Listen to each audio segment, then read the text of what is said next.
case, good morning and or good afternoon or good evening to all the attendants. And thank you, Miltos, for your kind presentation. It's a very long presentation.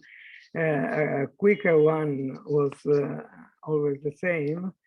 And many thanks to Tiff for the invitation to talk about this very important topic for patients and patients' organization.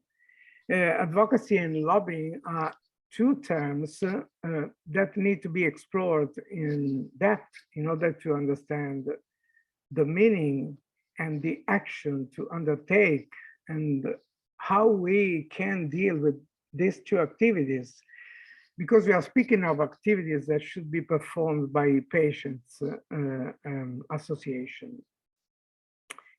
Let's see the definition. Advocacy, as you can read in this slide, has a dual meaning. Is an action that seeks to ensure more vulnerable people to be protected and their rights safeguarded, and is a process to enable people to have their voices heard, particularly in the field of health, and to access information and services. With the opportunity of this definition, I think it's worth remember that is a precise responsibility of any patient advocate or any director of organization to protect the people more vulnerable in their communities. Those who do not have the possibility to protect themselves for different reasons. This is why we establish and drive organization. It's a big enterprise for a patient, but the protection of the weakest part of our community is a duty for any one of us. The lobbying is definitely is a more technical term normally used in politics to express the action to influence political decision in order to have benefit for a community or even for small groups. It is an activity that sometimes patient advocates are called to do at a different level and in different ways, as we very frequently have to do with politicians, or we have to take decision how to be able to influence a decision-making process that can potentially damage us or our organization or our community. Despite that, patients, despite the very technical mission of this word, lobbying, patients usually do during their life in different situations. Lobbying with doctors and nurses of the treating center to have a better approach or to promote changes in attitudes or in the organization, to influence hospital policies in order to have a better treatment or to speed up the access to services. A situation where lobbying is done from patients. Of course, this is an action that requires specific competence and education, and is usually performed by specialists. We cannot improvise ourselves as lobbyists. We are patients, because we need to know how to manage. A lobbyist should know exactly how to manage the dynamics of the political framework, and this is not always a simple thing to do, because the wrong consideration can bring very negative outcomes to our communities. I'm trying to change my slide. Definitely, it's okay. All these activities, advocacy and lobbying, of course, can be done from very expert patients. As told before, nobody of us can claim him or herself as an advocate or a lobbyist without a very specific training, a mature experience in the field of representing patients. a robust education on aspects that are pivotal for the patients to know and to understand. In this slide, you can appreciate maybe the definition I give of expert patient. That is a little bit updated to current days. As originally an expert patient was the one a patient able to safeguard his, her rights because expert in his disease. Now with the allocution expert patients, we mean someone able to exert his rights thanks to the achievement of skill and competencies, but mainly for the benefit of other people living with similar conditions. That patient's role is changing.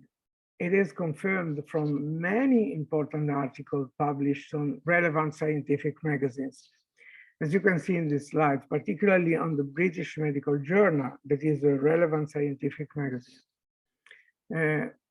This does not mean that this change is universally recognized or accepted yet, as we have still to do with a residual of physicians and opinion leaders of the scientific community coming from the paternalistic medicine, therefore seeing a patient more as an object of care rather than an active subject in the decision-making process. But the path is definitely traced, and with the future generation of doctors, we can consolidate this cultural shift. To confirm the efficacy of patients' advocates' role today, you can appreciate in this slide where and at which level of the decision process the patients are engaged. In some committees of the European Medicine Agency and in the European HTA network, Brunetta, patients as voting members having patients as voting member is mandatory. While in other bodies like the FDA, we have still a consultant position, but patients are definitely required, and their views carefully evaluated and integrated in the decisions, in the final decisions. And in the European reference networks, the European Commission has strongly suggested the patient's involvement, even if it is not mandatory yet. So there is a plenty of possibility for patients to be heard and to influence decisions. But how to be effective in how to be effective in advocacy and lobbying? Let me now give you some ideas about how to be effective in our actions as patients advocate. Bearing in mind that it's not possible to explore the whole scenario due to substantial differences in different contexts, in the political and regulatory frameworks, country to country. But I would like to propose you 3 steps. And the first one is, of course, to decide which is the context of your action. There are remarkable differences in working at international, national, or local level. Okay, for the international, we have TIF as the best advocate. We are called to closely collaborate with the federation for achieving our goals, but this level is beyond the purpose of any national or local organization. And this slide is just to remember the great work done from TIF since many years now to have a panel of expert and qualified patients. And thanks to this unbelievable effort, we have now 162 TPACs, according to the last update, coming from all the continents. And that's an outstanding result. But I can't forget that in 2010, only 10 years ago, 11 years ago, we were only 9. And we were asking us what to do for improving the number and for implementing training courses where patient experts can train their peers.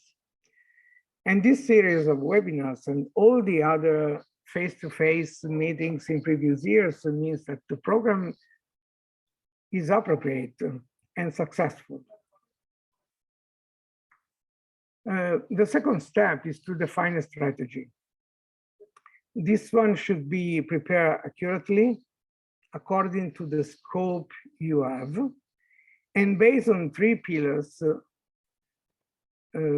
listed in the slide. Know your stakeholder, develop and manage an action plan.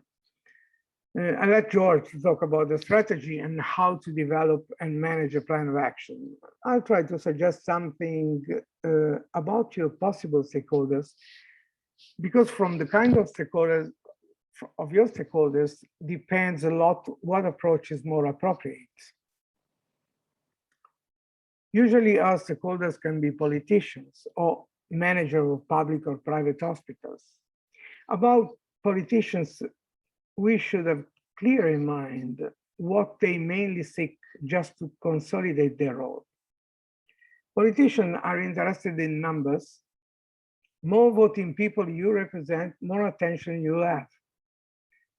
Politicians are interested in money, not money for themselves, but if your project don't need money, hardly you can get their consideration. Because if a project interests a lot of money, this means that the project is important. And the importance is something that is very useful also for the politician. Politicians are interested to appear. If your project aren't considered so relevant under this aspect, probably it's not attractive for a politician. So, frankly speaking, I think that we need to bear in mind these 3 aspects of this kind of stakeholders. Why, more or less, these are the characteristics of hospital managers. What is required to a patient's advocacy in this case is to be collaborative with your association activity, trying to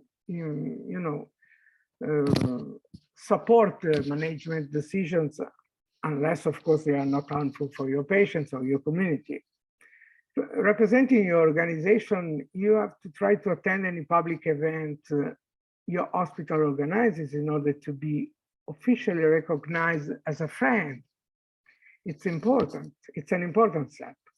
Trying to be diplomatic and balanced when you present your views and expectation, particularly if publicly presented. And this will give a good impression that help you when you go to the directors of the hospital to claim your rights and your patient's needs. And above all, the hospital manager don't like usually for you to teach them how doing his or her job. Your duty is to raise problems that your patients have and let them to find a solution. It's more likely for you to be asked from the hospital manager to suggest what you really need and what is the improvement you consider appropriate for your problem. But don't start trying to teach them how to do their job, because usually these people don't like this kind of approach. The third step should suggest how to plan and to manage your action. George will develop this topic later, but we can do some preliminary consideration. Bear in mind that you are representatives of your communities. Therefore, be sure to report the expectations of all your peers and not only yours. One-man band usually doesn't work. Be respectful, trying to be respectful of your stakeholders, even if they express different views.